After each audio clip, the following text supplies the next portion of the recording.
সব জানতা। পৃথিবীর কোন চোখ ওনারা দেখতে পায় না, কিন্তু তার চোখ সবাইরে দেখে। চিল্লায় বলেন তো তিনি কে? সব তিনি দেখতে পান, সব তিনি শুনতে পান। সাত আকাশের উপর সিদরাতুল মুনতাহা, তার উপরে আল্লাহর আরশ, তার উপরে আল্লাহর কুরসি, সেখানে আল্লাহ তাআলা সমাসীন।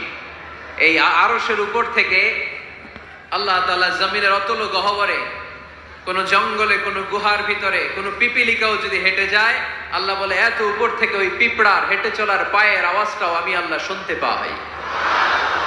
এজন্য কেউ যেটা শোনে না শোনে কে? কেউ যেটা দেখে না দেখে কে? কেউ যেটা পারে না পারে কে? আওয়াজ করে বলেন, আল্লাহ কি আমাদের কাছে না দূরে? আমার বাবা মা আমার যত কাছে, তার চাইতো আমার বেশি কাছের কে? আমার স্ত্রী আমার যত কাছে, তার চাইতো আমার বেশি কাছের কে? আমি আমার যত কাছে, তার চাইতো আমার বেশি কাছের কে? আল্লাহ তাআলা তিনি যে আমাদের কাছে, এটা বোঝানোর জন্য তিনি কোরআনে দুটি শব্দ ব্যবহার করেছেন। আওয়াজ করে বলতে হবে, কটি? দুটি। এক জায়গায় ব্যবহার করেছেন করিব, আরেক জায়গায় ব্যবহার করেছেন আকরাব।